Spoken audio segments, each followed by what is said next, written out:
Now, on 105.9 FM and streaming worldwide on the WMAL app, O'Connor and Company. It is 7:07. It's O'Connor and Company. It's a very busy Tuesday morning, and it's Larry O'Connor back where I belong. Very happy to be back, and thank you again to Andrew Langer, to Hans von Spakovsky, and to Derek Hunter for filling in, but mostly thank you to the ladies. Julie, thank you for keeping all those boys in line while I was gone. It's good to be back. Well, we missed you. We're glad you're back. Thank you. I'm glad to be back. I'm glad my daughter got married off without a hitch. Beautiful wedding. So happy Thank for you. Larry. It's such a it was so nice seeing the pictures with you spending all that great time with your family. Yeah, if you want to know where I've been, just take a look at my social media, either on Facebook or on the X and Instagram. Apparently, my pictures go over there as well. I don't know. I didn't set that up, but apparently my Facebook posts go automatically to Instagram, which is a good thing to know. Coming up in 30 minutes, Representative Brandon Gill is going to join us about the defunding of PBS and NPR. 8:35 is Alex Sawyer from the Washington Times, who's covering the Diddy trial, because we're all about Diddy. She's kicking it over there with the Diddy stories. Kicking it. Can I say kicking it? Here comes Kevin Roberts. He'll tell me. He's a doctor. He knows these things. He's Dr. Kevin Roberts, of course, president of Heritage Foundation. Kevin, good to talk to you. Thanks for joining us. Man, it's been a while. Thanks for having me. Always a pleasure to be on the radio, particularly with Julie, but sometimes with you too. I understand, sir. I don't blame you. And by the way, you're always welcome. We love having a conversation with you about grand things as well as the micro things. One of the things we love about what Heritage Foundation is doing right now is you're focusing on the micro stuff in our backyard, because that's where these fights are happening with our parents, and I know that you're passionate about that. But on the zoom-out scale, I'd love for you to sort of reflect on the first 100 days of this Trump presidency and how the conservative movement has sort of made a shift here along with this new leader. Well, number one, the first 100 days get an A+.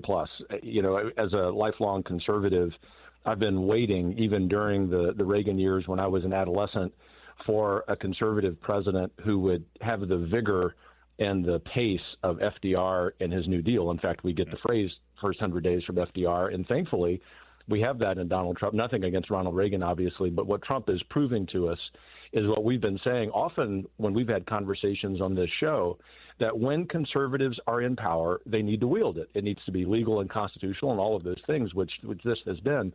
But it's got a plus. But to the second part of your question, Larry, about changing some things, clearly that's happening. The president has endorsed a wide-ranging tariff regime. Heritage is largely supportive of that, particularly as it becomes refined to something that's more reciprocal and zealously focused on China, using tariffs as a tool of statecraft. And I think there would be long-term benefits to the American economy and society and working-class families. All of that to say, to sum up here, what Heritage is focused on is making sure that the conservative movement is building a bridge from the success of these first 100 days to the next 5 years, the next 25 years, the next 75 years. That's precisely what the motivation was for FDR and his cabinet. And I know that President Trump and Vice President Vance and their wonderful cabinet are focused on the long term as well. Kevin, you know, we've seen a lot of criticism, a lot of panic, obviously, by the corporate media and the left about these tariffs. But there's been some thoughtful conversations on the right as well. And some on the right are saying, why didn't Trump just focus on China, who's the real problem when it comes to sort of this trade imbalance? What are your thoughts on that? He's done a worldwide sort of project here of setting tariffs on other countries. Why didn't he just hone in on China? Well, to your point, Julie, there's been a real thoughtful conversation on the right. I would like to think that my colleagues at Heritage, especially Richard Stern and Dr. E.J. Antoni, who do a lot of media on this, sort of lead the way on this in saying that the more Treasury Secretary Scott Bessent takes the lead on this, both in substance and messaging, you see what the ultimate end game is here for the Trump administration, which is to use the wide-ranging regime as a negotiating tool so that we get bilateral trade agreements. But we keep hearing from the administration, even this morning, that the first of those bilateral agreements is imminent. And once that happens, whether it's South Korea or Japan or India or the United Kingdom, you're going to see dominoes fall. And once those dominoes, each of them being a bilateral trade agreement, they're going to put China on an island. It's really important that we defeat China economically before they have the opportunity to defeat us and other allies militarily. We're speaking with Dr. Kevin Roberts of Heritage Foundation, and you harken back to the first 100 days of the FDR presidency, and he had a pretty super majority there of Democrats, if I remember right, and they were able to codify much of what he wanted through legislation, and it was fast-paced and it was wide-ranging. Do you have concerns right now that so much of what Trump has been able to do to steer the ship has been through executive order? We saw firsthand how that can be undone. And are you concerned that Congress is not spending obviously they're very busy with reconciliation. That's a big deal. But do they have a roadmap to move much of this through legislation as well? Even if there are Democrat senators who are opposed to these things, let them go on the record. Let them face the voters if they vote against things that are obviously, I think, very popular with most people. We share your concern. We understand that math is an inflexible thing. And so if you're Speaker Johnson, you've got a thin majority. If you're Leader Thune, you don't have a filibuster-proof majority, and yet the will of the American people is very clear. And so while Congress is right to be working on reconciliation, and we're still hopeful they pass that sooner than what they're saying, because that certainty on extending the tax cuts and some of the other fiscal policy will help the Trump administration land the plane on the reciprocal tariff regime. Congress also cannot be allowed to sort of check out, literally check out of the city once they pass reconciliation and fail to codify all of the great work that President Trump has done via executive order for two reasons. Number one, it needs the full force of law. My hobby horse, my interest is eliminating the U.S. Department of Education. Yeah. That literally cannot happen just via executive order. But the second point, to kind of come full circle in this, if we're going to have long-term benefits from the great success of the first 100 days, Congress has to codify a lot of this. Yes. And so we're going to keep their feet to the fire. Yeah, I'm so glad to hear that. I think a lot of people are really worried about that. We see all of these great executive orders coming through, and then all of us think, good grief, what happens if we don't have another Republican in office after Trump? I think that is a real fear of the American public, that all of this will just go away and will return to sort of these Biden policies. It's impossible to overstate this great point that the two of you are making and what you just said, Julie. You know that at Heritage we play the inside-outside game of politics and policy, which is to say, on the inside of the city, inside the Beltway, we offer policy solutions to the problems that are facing Americans. But the outside part, which is really what we specialize in, means that many of us spend far more time with regular, normal, everyday Americans than we do those of us who work during the day inside the city.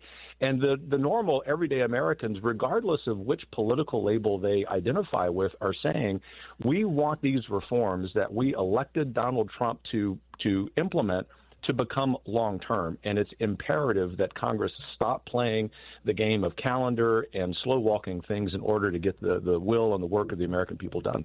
One late night in New York in my youth, I was actually detained by the police for playing the inside-outside game against... But that's a whole other story. I think Dr. Roberts has something else. It is a different story. Kevin Roberts, can you stay with it? We got to take a quick minute on traffic here. But I want to ask you about the left, about Democrats and how they've responded so far, because I think it's fascinating and how where they are right now as a movement. Do you mind, just real fast? Larry O'Connor, I would happily do that for you. See there. He's getting his comms person on the line right now. Yeah, exactly. Should I do this? Really? WMAL, making sense of the news. Live from the Home Paramount Pest Control Studios. Home Paramount, the leader in pest control since 1939.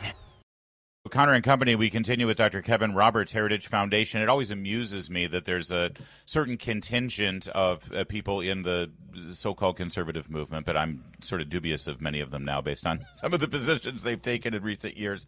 And, of course, in mainstream media who are just outraged and dumbfounded that Heritage Foundation under Dr. Roberts' watch is not cranking out the same dusty white papers they did 50 years ago. It's like, yeah, thank you. We were supposed to have some sort of, revitalization of the movement, considering things are different in 2025. Principles and values don't change, but the way they are applied based on the reality of the world we're living in obviously have to change. And that's what Dr. Roberts has been able to do with Heritage Foundation. I say that, Dr. Roberts, not just to pander to you, but also to point out how are you amazed? I really am amazed that the Democrats, with Chris Van Hollen, of all people, leading the way, have decided to die on the hill of illegal immigrant criminal gang members, trying to make the case to the American people about due process without actually explaining that this man had plenty of due process in our broken immigration system, but the due process is still there, that they think that this is a winning message for them. They do. You know, I've never seen in my lifetime, I think, certainly in my career in public policy, the left continue to make so many tactical errors. You know, they did, you know, with the switcheroo between Biden and Harris, they did almost got away with it with Harris as the nominee. And then now Senator Van Hollen just completely doubling down on El Salvador, man. And you know, and the irony, but it really is a tragedy, is that he spent far more time focused on this guy who is a felon rather than on the victim of the crime of the gang that this guy is a leader of. And it just shows you how unhinged, how untethered the left has become. And just so that people in the audience know, I don't mean that to be some empty political gratuitous criticism.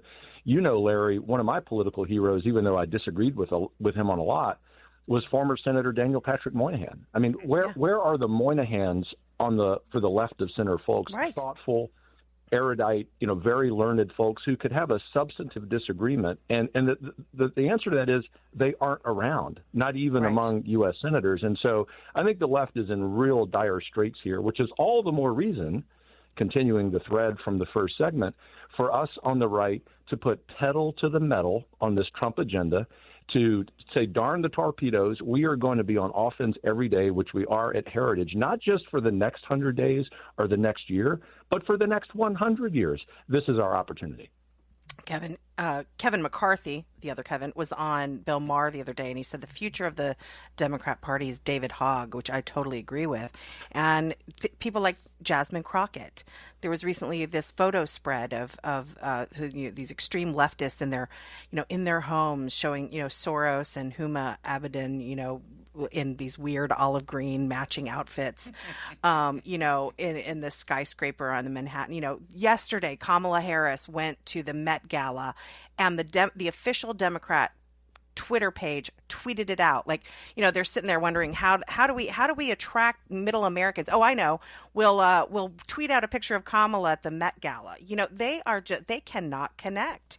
They cannot connect, and they don't seem to understand that these images and this narrative is really counter to. Why is that? Are there no consultants? Or maybe it's the consultants who are the problem. I just don't understand who's talking to the Democrats about this stuff. Julie, one of the cardinal rules of politics on both the left and the right is that consultants are the problem. They're overpaid. No. They waste too much money. They convince candidates on both sides, including on ours, to say really stupid things that everyday Americans know are not correct. But ultimately, this is a sign that the left is so untethered, and it's going to be interesting as we get into the midterm conversation next year, and obviously the 2028 presidential election, to see if the Democrats have figured out what the real root cause of this is, and that is Donald Trump has broken their brains. Yeah. He's broken the brains of a lot of people on the right as well. That is to say, people who just can't adjust to the normal understanding that principles and values never change, but American society and economy do. And what leaders do is take the risk of saying, I'm going to apply these timeless principles in a way that reflects the circumstances of the day. Right now, the two leaders of our movement, the president and vice president, are doing that nearly perfectly. The left has not adjusted. And as long as it takes them to work through this morass that they're in politically, that's the opportunity. That's our window of opportunity to get great policy done. Well, I also want to commend you for the great support you've given to the folks at Daily Signal as they've broken out as their independent entity there with their great reporting and great journalism, great podcast. Mary Margaret Olohan is absolutely a shooting star there in the White House briefing room, and we're just so thrilled with the direction that you're taking everybody over there. And we got your back, Kevin Roberts. Y'all are the best. I mean, you are my morning drive-in, which you will be here in a few minutes as I go from Virginia to D.C., which has become so much busier and more treacherous. So thank you all for what you do every day. And we love the Daily Signal and Mary Margaret and Elizabeth Mitchell, who's there in the White House with her, and many other great reporters. Thank you. We only mention Kevin. Mary Margaret because she's co-hosted here on the show. We're myopic that way. If you're not on the show, always on brand. That's why you're good at what you do. Thanks, Kevin. 7:23. Now on 105.9 FM and streaming worldwide on the WMAL app. O'Connor and Company. Do you believe that America believes in black plunder and white democracy? I don't believe that, sir. You tweeted that in reference to a book you were reading at the time, apparently, The Case for Reparations. I don't think I've ever read that book, sir. You tweeted about it. You said you took a day off to fully read The Case for Reparations. You tweeted about it. Representative Brandon Gill either calling out your CEO of NPR on her outrageous anti-American hateful wokeism or on her virtue signaling lies. Either way, pick your poison. Really exposed her for who she was. That's Representative Brandon Gill, who's now our guest, who, by the way, his latest escapade was with Jake Tapper, who's really got the sads over PBS. Take a listen to this. Via a rescission bill, going to pull those funds back. Okay, but Sesame Street? I mean, Daniel the Tiger, Wild Kratts? I mean, you have little kids, I know, and I'm sure you and your wife can bring them great educational programming, but a lot of kids might not have access to cable, and I didn't when I was little because cable didn't exist, but, I mean, PBS really helps little kids. I mean, I'm talking specifically about... There you go. Jake Tapper wouldn't have learned how to read if it weren't for Sesame Street. Nobody in this country learned to read before Sesame. Of course, Jake, our kids learned from Blue's Clues, and now their kids are learning from apps on their tablets. Representative Brandon Gill joins us now. But you're fighting all the right fights in all the right ways, Congressman, and we love that about you. Thanks for joining us. Good morning. Thanks for having me. After the president's executive order now to defund the Corporation for Public Broadcasting, what is the next step here? Do we need legislation to codify this, and will that happen? Yes, we do, is the short answer. You know, all of these executive orders that the president's been putting out, whether it's this or on border security or everything else, has been phenomenal. I mean, he's doing everything he was elected to do, everything we want to see. But we know that none of this is permanent. It's only in effect as long as he's in office, at least until another Democrat gets elected. So what we have to do is we have to pass rescission bills. And the beauty of a rescission bill is that it's privileged in the Senate. So whenever you think of a normal piece of legislation, you need a simple majority in the House to get it passed, and you need 60 votes in the Senate, not 50. And, of course, Republicans only have 53 right now. But with a rescission bill, we only need 50 in the Senate. So we can get that passed with only Republican support. And what that would allow us to do is to claw back this money that's already been appropriated for NPR and PBS and other left-wing sources that we want to pull back. And that, I think, should be one of our top priorities right now. Honestly, it is so wonderful. I think people have been waiting for this to happen for so long. So grateful to you for taking this up. But how will the Republicans counter the sort of defunding Big Bird? You know, there's going to be a lot of charges that, you know, we don't care about culture, sort of along the lines of Jake Tapper saying kids are not going to learn to read if they don't have PBS. What is the messaging on that? Well, for one, PBS spun off Sesame Street in 2015 to HBO, so they don't actually create that show anymore. So the primary thing that I think scared away a lot of Republicans from wanting to defund this in the past has sort of gone away. And remember, Republicans have been talking about this for decades. We've been talking about defunding left-wing news outlets. Well, over the past several decades, not only have the news portions of both of those outlets gone further and further and further to the left. Of course, famously, NPR didn't report and deliberately chose not to report on the Hunter Biden laptop story, That's right. Calling it a distraction. But even the children's shows that are so often talked about by the left have been moving into a wildly propagandistic direction for years. I mean, transgender cartoon characters pushing, cartoons with scars from transgender surgeries, gay pride parades. I mean, these are shows for 3- and 4-year-olds. So I think that not only are they showing wildly inappropriate content, but I think that a lot of the argument that the left has had regarding the educational value of these cartoon shows has really dissipated over time. Well, and it's kind of an indictment of their beloved Department of Education and their teachers union that it takes, a cloth puppet to teach kids how to read because the schools aren't doing it. And I will maintain that no one can teach your kids to read better than parents can do it. That said, let's shift to NPR for a moment, our competition down the dial. The CEO of NPR, you just heard a clip of you questioning her. She's quite something. She's now changed her tune. I don't know if you saw her on the Sunday shows this weekend, Congressman, but she keeps emphasizing how their reporting at NPR is independent. We do independent reporting, independent. Well, the Socialist Daily Worker is also independent.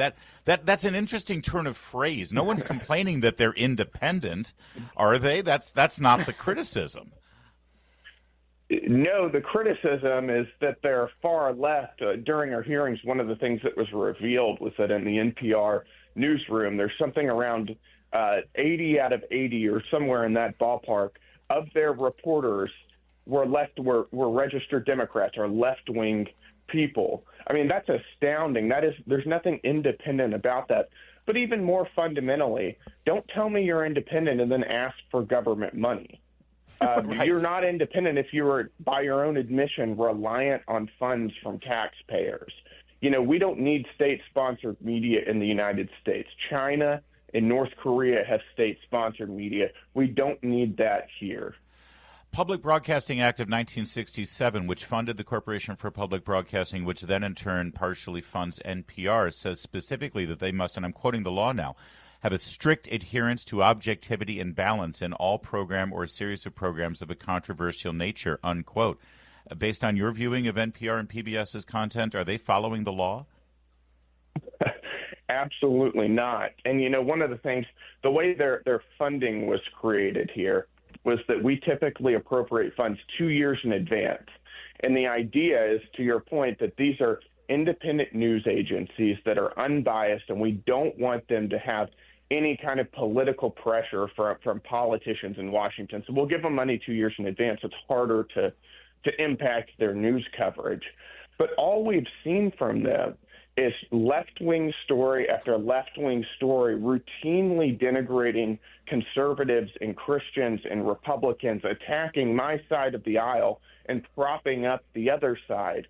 You see that in story after story, and it's not just the Hunter Biden laptop story. It's the woke stuff incessantly. Yep. And, there was a time whenever people like Catherine Marr, the CEO of NPR, could get ahead by espousing woke views, whether she believed them or not, talk about, like as she did, and as I called her out for, reading a book about reparations and supporting reparations. There was a time whenever just doing that would get you ahead in this left-wing ecosystem. And that time is over now, and that's one of the reasons why I wanted to call her out for it. Well, it's one of the reasons why we like having you on the show. We got our eye on you, Representative Brandon Gill. You're doing a great job. Keep it up, and watch your back, because they're coming after you. You know that.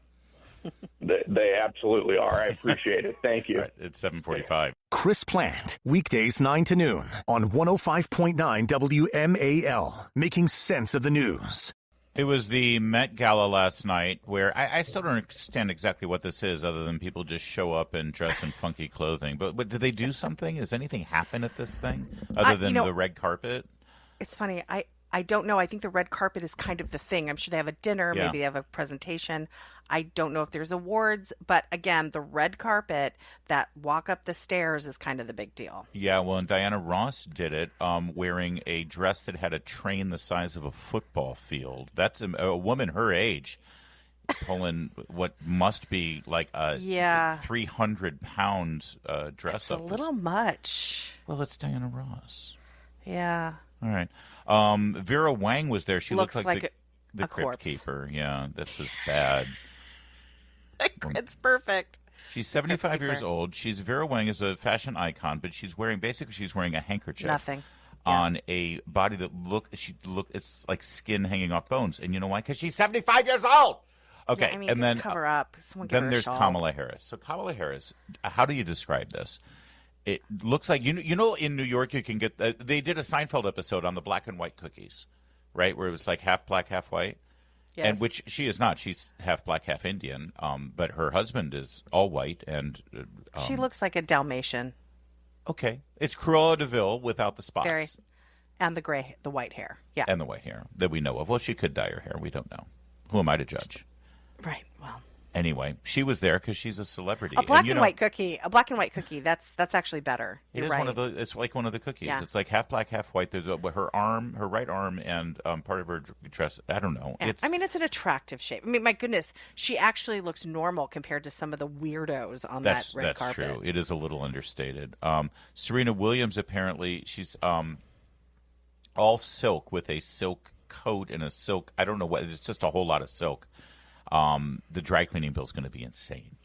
The news on this Met Gala, I don't know. They always have a theme, right? Uh-huh. And apparently, people are critical of this Met Gala because it was not fancy or it wasn't exciting.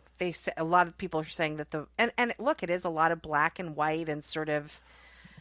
But a little it's bit not staid even fashion. compared to. They look like they're all characters in a like over Hunger the Games. top. Well, it's funny. Babylon Bee did a headline that said, "Touching: Celebrities invite migrant children to Met Gala to participate in Hunger Games tournament." Because that's they all look like they're wearing. But this is normal for the Met Gala. It's supposed to be theater. It's supposed to be theater, and like it's not. It's obviously not what someone would wear to say a wedding. So, Meredith and I are attending the opera at Kennedy Center tomorrow night. Well, la-di-da. Thank you very much. No, it's hey, art is for the people again. It's open to everybody. Thank you. Good. So should you we wearing dress jeans? Should we dress like this? Oh, absolutely. Should we go over the top? Totally. There should be feathers and birds and live animals and cages. Totally. I think I'll go. I'm not going black tie, but I'll go business formal. I think I'll do a suit. Why not and tie. black tie? Because are you tired of your tux? Yeah, exactly. It does make me cry. It's 7:54. Coming up, it's time for the Diddy trial. Alex Sawyer, she's covering it for the Washington Times, and she joins us in the 8 o'clock hour. WMAL-FM Woodbridge, Washington, a Cumulus media station. Making sense of the news. News Talk 105.9. News now.